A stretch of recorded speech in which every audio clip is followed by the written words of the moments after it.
Mga ka-abroad, mga ka-ex-abroad, babalikan ulit namin yung Imbornal at may nakataan pa kaming lambat. Titingnan namin kung may sumabit man lang doon sa aming lambat. Tingnan natin kung mayroon pang madadagdag doon sa huli natin. Wala talaga tayo pagtataguan diyan. Do sa may buluan.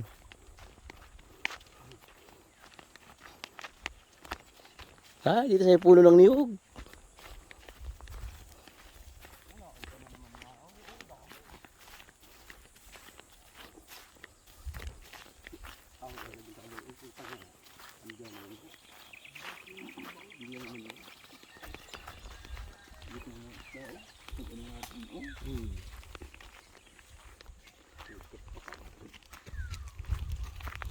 Kaya mga kabot, makikita natin kung mayroon mala sumapit doon sa lambat doon sa inilagay sa loob ng Imbornal.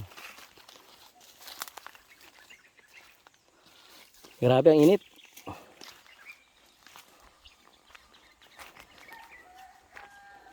Wala masilungan eh.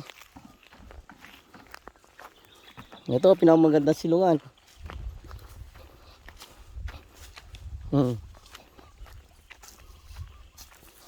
Dito magsisilong. Ingat lang sa mga sa mga almoranin. Napagala-gala dito sa buluan.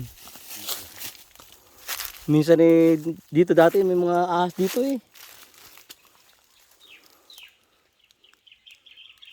Ayun, yun. Ay, bangka lang. Ako almoranin. Mga ka-abroad, mga ka-ex-abroad, ayan.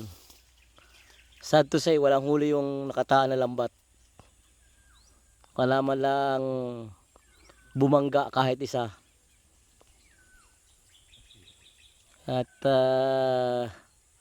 susubukan naman nilang mangapa dyan sa labas. Yung pinangapaan kaninang umaga. Tatry nilang makahuli ng kahit ilang piraso para may pampulutan mamaya. Ha? Yan mga kabro doon, nakadali na kami ng hito. Yan. Oh. Oh, ano? Hito. Hop. Itong mas masarap kaysa sa mas masarap ito kaysa tilapia itong mga hitong ito, ganito kalalaki. Ito nito na mga native lang. Masarap yung ginataan. Native na hito. Hop. Saan na yung huli? Yan. Yan o. Hop, nadami na rin. Nadami na ulit. Ang gagawin naman natin dito, mga ka-abroad, ang gagawin namin dito, pulutan na to. Kasi mayroon nagambag ng dalawang buyog na gin. Pulutan na lang hinahanap natin ngayon. Yung huli kayo ng umaga, naka-secured na yun, nakalagay na sa ref, linis na. Lulutuin na lang yung bukas ng umaga sa birthday ni Atong.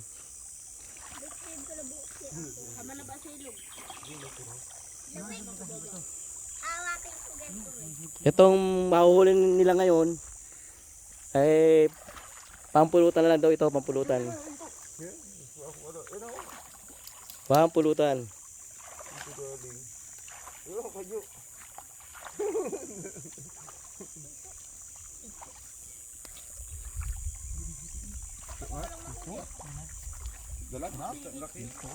Yun. Yan.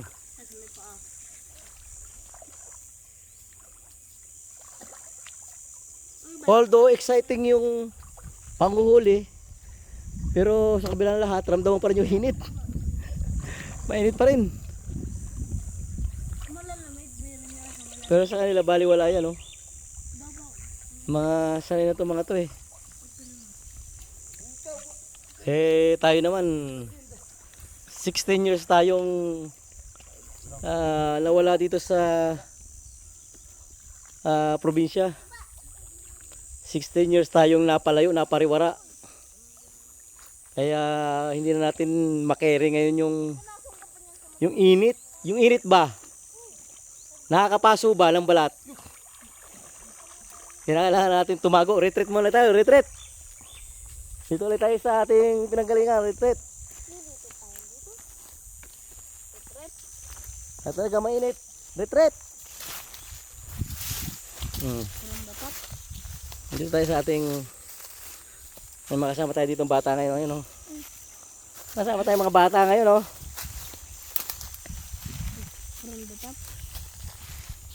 Dito lang kayo sa Lilom ha. Huwag kayo pumunta doon. At mainit.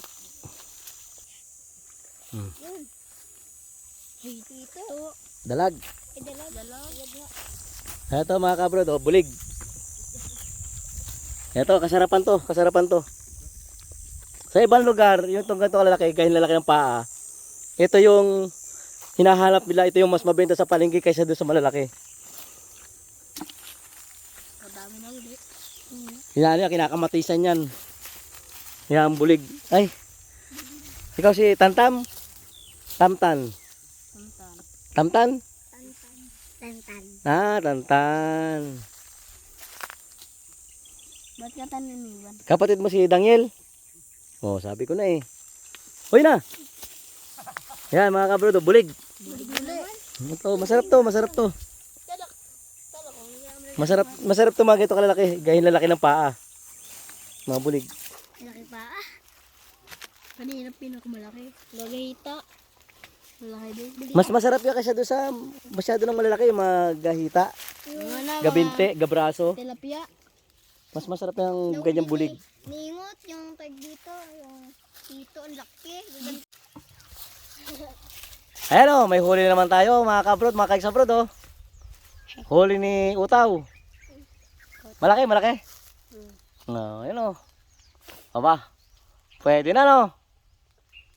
Mga ilang ganyan ang kaya mo ubusin sa pangulam? Mga 3 niyan? Ah, paborito mo yan ano? Hindi ma. Hindi mo masyado? Anong paborito mong ulam? Hotdog? Oo. Ay, hotdog pala paborito mong ulam. Yun. Dog ni Botaw.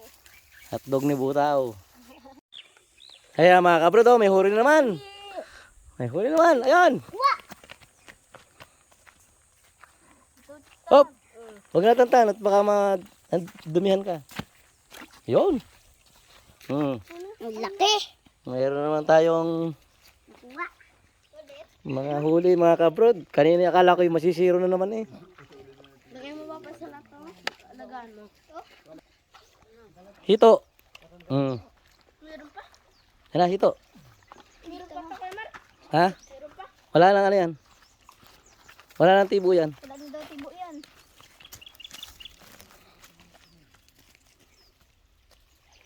Yan po mga hito na dinadampot ng mga batang ito. Wala na pong tibo yan. Wala na yung nakakatinik. Tinatanggal na yan. Kaya safe na po yung hawakan ng mga bata. Yan. Dami na. Ah, marami-rami na. Meron ulit tayong kalahating kilo. Baka isang silip pa kay Mar. Hmm. Baba, tatalon ako. Ito. Ah, kuha. Meron pa pa. Ay, Wala na yan. patay mo yan.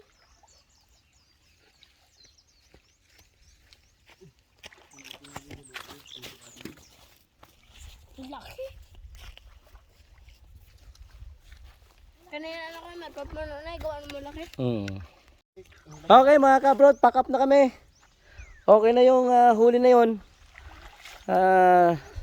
Sakto lang yung pampulutan. Hindi naman kailangan marami. Baka mapanis lang. Baka sumobra. So, agahan namin ng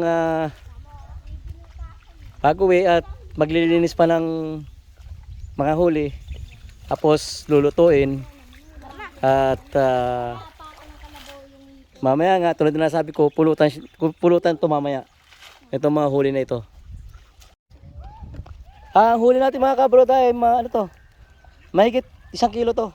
Nahalo-halo. May dalag, may tilapia at hito. Yan ang masarap na gatan, halo-halo. Kung sa tunay ng buhay, yung hindi pa nga ginagatan yung halo-halo, masarap na eh. Lalo na pag ginatan, ano?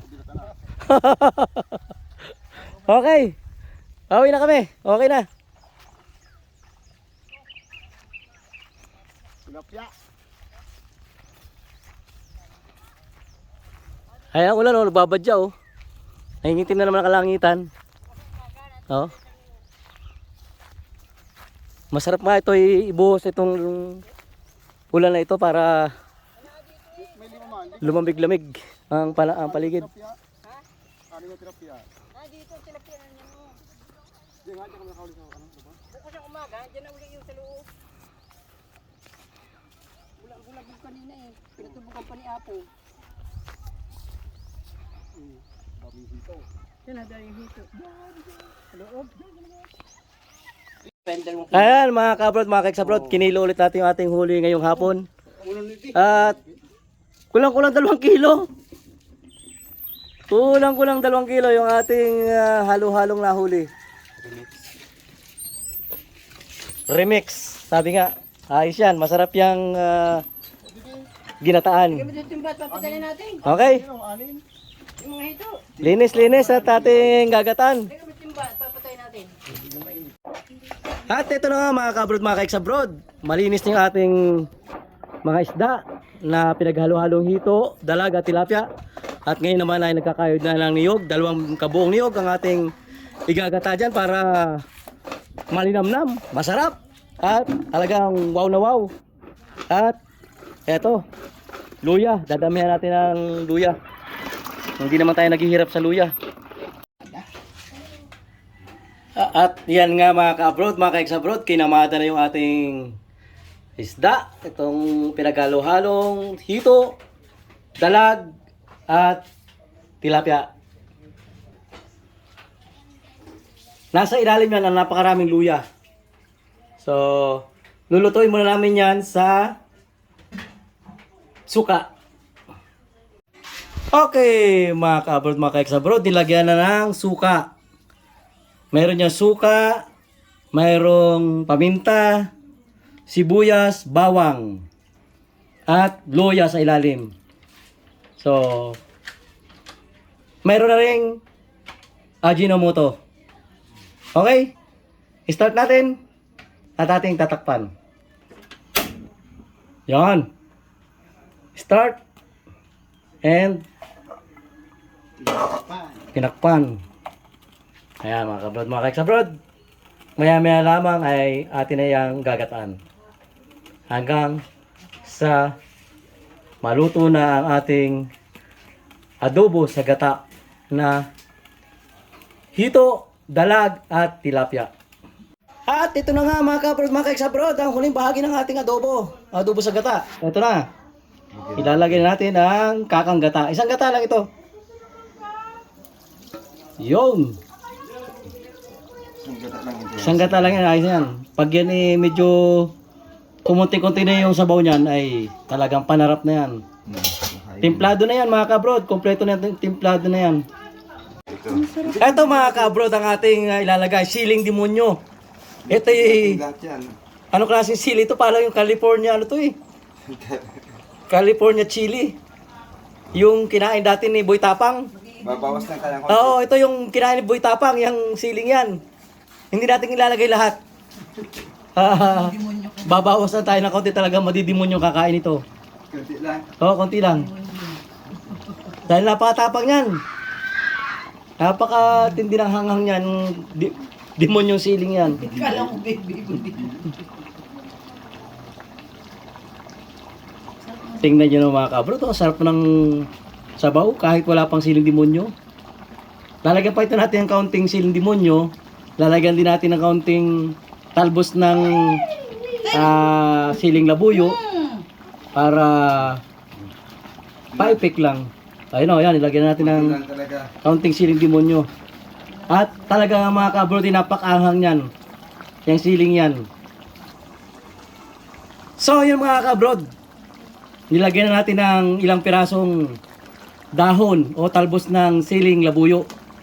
Ito yung pampaipik lang, pampabango ng ating adobo sa gata. Ito'y mahirap hanapin ngayon kasi itong mga talbos na ito dahil taginit nga. Nako.